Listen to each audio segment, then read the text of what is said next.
The resolution passed along party lines, with Democrats crying shame and claiming Republicans had acted out of loyalty to Schiff's enemy, former President Donald Trump. But the censure was well-deserved and long overdue, and it was fundamentally about democracy, not about Donald Trump. Schiff abused his position on the House Intelligence Committee, which grants him access to secret information, to claim publicly that he had seen more than circumstantial evidence that the Trump campaign had colluded with Russia to win the 2016 election. But as special counsel Robert Mueller concluded, and as other inquiries have confirmed, no one colluded with Russia, and there was never any real evidence to suggest that they had. The Russia collusion theory was more than just a lie.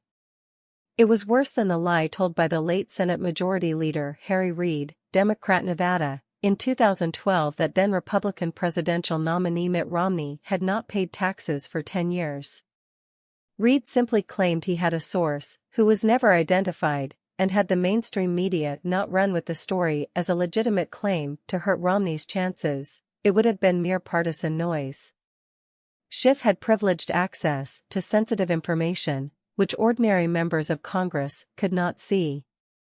At the time, there was still residual public trust in the intelligence and law enforcement agencies, which the exposure of the Russia collusion hoax would largely destroy. So his claims were given even greater weight than Reid's tax story, and the media, believing the proof would soon emerge, treated the Trump administration as a fraud. Worse yet, Schiff's false claims reinforced the determination of the intelligence agencies, the Department of Justice, and Congress itself to investigate Trump and his associates. One might have hoped that officials with access to secret information might have known better, but we have learned that they took their cues from the media. Special counsel John Durham testified in Congress Wednesday that one FBI supervisor became emotional and had to leave the room when informed that higher-ups like former FBI Director James Comey had suppressed information that the entire collusion idea had been planted by the Hillary Clinton campaign. Schiff's lies polarized the public, poisoned the media, and weaponized the security apparatus of the state in an effort to undo the results of the 2016 election. It was an assault on democracy through leaks, whispers, and lies. Schiff then had the chutzpah to lead an impeachment against President Trump for the supposed high crime of asking his Ukrainian counterpart about corruption involving Joe Biden and his son, Hunter Biden.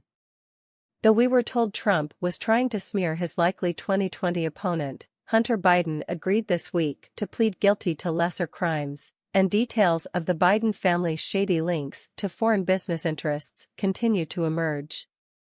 And if investigating the leading opposition candidate in a presidential election is an impeachable offense, as Schiff told Congress it was, then the Biden administration has done exactly that by indicting Trump over documents.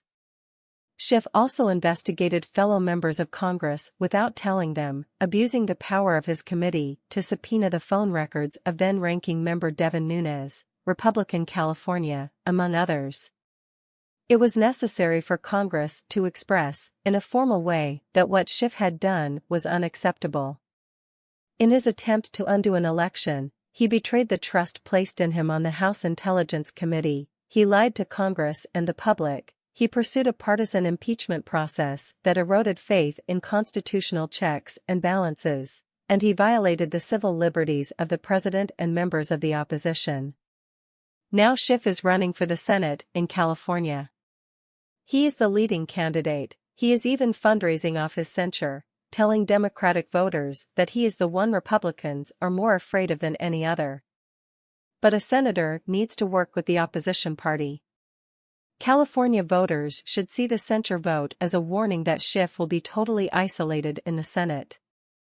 There have to be better candidates on both sides of the aisle.